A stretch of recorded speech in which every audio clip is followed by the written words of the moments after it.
So Roblox SCP-3008, it's got a lot of things that players love and hate, but today I'm just going to look at the bright side, we're going to look at the positive parts of the game that everybody loves. Let's be real, it's a pretty good game, it's pretty fun, and there's just a lot of aspects of it that would be really good for a top video. By the way, for the people that need an intro, howdy, Raid here, welcome back to an all new video, and today I'm really just about to list out a lot of things that you guys in the community love about SCP-3008. Now, it's not going to be really general things. It's going to be those really little things that make the game what it is. Because, I can make a really general statement and say, oh, players love the building aspect, blah blah blah, but that's boring, everybody knows that. If you play 3008, of course you love the goddamn building, that's probably why you're playing it. So yeah, let's just get into this top 10 list, guys. Remember to lay back, grab yourself some popcorn, and enjoy.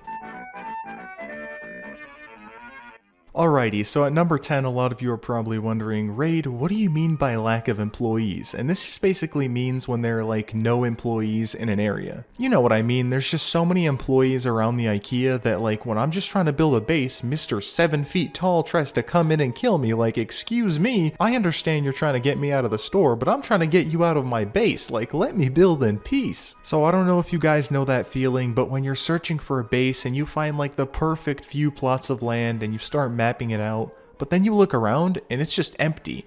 And not that there's any players, but that there's no SCP-3008-2s. Like, it just feels like a dream come true. I know, nowadays a lot more of them spawn around the map, but sometimes when you're in an early game and there are only a few employees around, it just feels like your own little oasis that's hidden away from everyone. And of course, when you start building your own base and you've got some walls set up, oh my god, is it such a good feeling to just be protected. There's no employees at all, so you're allowed to just safely build.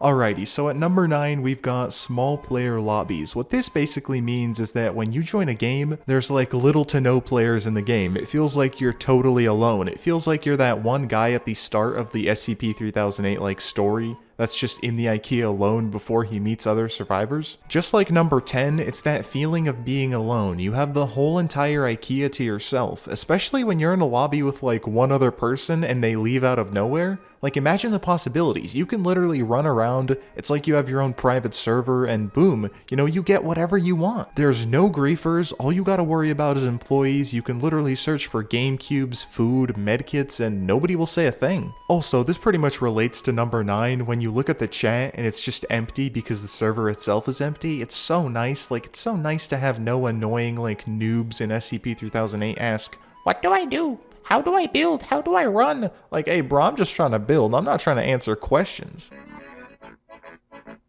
So number 8 is when the night ends, and this basically means that when you're just running through the night, if you have like the timer game pass, you can see that it's almost morning, and right when it turns morning, your prayers have been called because basically the employees, they just stop chasing you. It's like a dream come true. Night can totally be a nightmare in the game, and I actually understand why a lot of people love when it actually turns morning. The end of night is usually just some of the best time in 3008. You get to hear the music again, and it's just really calm.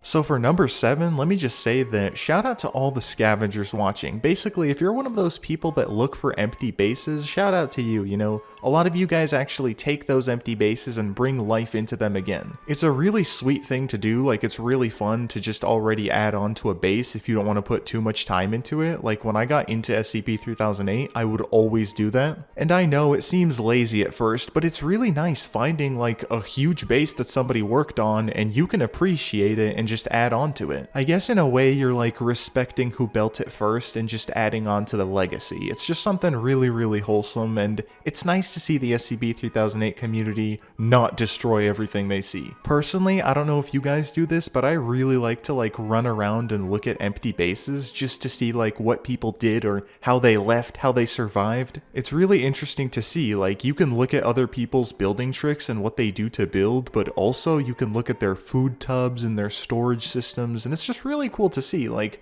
how somebody survives differently from you. So yeah, for number 6, this next one is kind survivors. Now you might be wondering, what does this even mean, Raid? By kind survivors, I mean those people who will actually help you, not griefers. Everybody hates griefers, but everybody loves a good player, somebody who will come and just help you out, bring you food, bring you pallets, and help you with your base. Usually it's always some random bacon hair who's saying, "Hey bro, want a team?" And then when you do it, it's just really cool because they're actually just so chill. I guess people like this just because it's really wholesome, like you get to work with a random player you've never met, and you guys kind of like work together and form a connection, just building a little society. Now the sad part about this is that when the player has to go, sometimes they just randomly leave without a trace, or sometimes, you know, you guys get to say goodbye. It's enough to make a grown man cry, that's all I'm about to say. Alright, for number 5, shout out to all the SCP-3008 hardcore builders. Like, if you guys use pallets, personally, I think they look amazing for floors, and they're just a fun item. They really represent the IKEA. But basically, finding a lot of pallets is the best thing ever. Now, I know nowadays there are like shelves that you can find a lot of pallets on, but back in the day, it used to be just a little plot with 4 pallets on it. And if you didn't have a private server and you found like 4 of these plots next to each other, so you'd have like 16 pallets, bro, you were like living luxuriously. It's like finding a gold mine. Back in the day, you know, they had the California gold rush, but nowadays they've got the IKEA pallet rush, bro. But yeah, whether you're surviving for fun or just building to be creative, pallets are always just an easy and fun tool. Alright, so for number 4, this is kind of something for the OGs. If you guys remember the kick feature, it used to be in like public games, and you could basically vote to kick a player. And a lot of people have like bad memories with this, you know, it was broken, blah blah blah, everybody saying, "Oh no, Raid, this is a terrible feature, you know, I got kicked so much." Okay, but the best feeling ever was that when the whole entire lobby worked against a griefer and just kicked them out, it was so amazing. Like, you read the chat, you see people arguing, somebody takes apart someone else's base, and boom, the whole server teams up to just kick the griefer out. It's so amazing, and it's just really nice to see the community working together.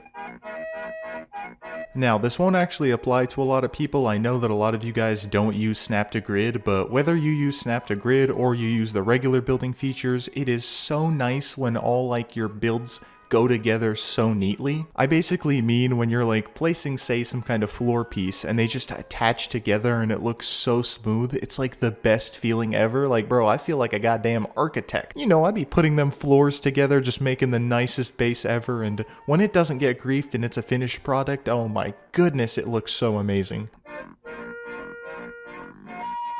Alrighty, for number 2, a lot of you guys are going to be mad and say, "Raid, you should have made this number 1, but of course, not everyone finds Gamecubes. A lot of y'all don't even know what a Gamecube is, but finding a Gamecube in Roblox SCP-3008, it's one of the best things ever. Like, I'll be running and I look under a stool and boom, it's just chilling there, waiting for me to take. I just get so excited. Just that purple little box added to your collection makes your base a million times better, and I know that a lot of you guys enjoy finding them. Okay, so this is why I didn't make the Gamecube number 1, because a lot of you guys prefer survival over luxury, and finding a full food court or like a medkit place is just so amazing. Like those days when you're just running, looking for food, you're far away from your base, you've got 2 employees on your tail, and boom, you find a full food court, it turns morning, and you get to raid it. You start putting so much stuff into your inventory, you start getting some medkits for the next run, you make a waypoint, come back there, and just fill up your base. It's genuinely an amazing feeling because let's be real, food and medkits can kinda be hard to find in big lobbies, and when you get to them first before other players, it's like you took the biggest dubski of the day. It's just an awesome 3008 moment, and also if you want to see some of my awesome 3008 moments, click on that playlist that just popped up on your screen for more of my Roblox SCP-3008 videos. But yeah, if you're new, subscribe to the channel, but it's been Raid, and I'll see you all in the next one. Oh man, our car's f***ed up, that was my favorite car. Without this, I'm not too sure that we could make it far, and I'm kinda stupid, so I also don't know where we are.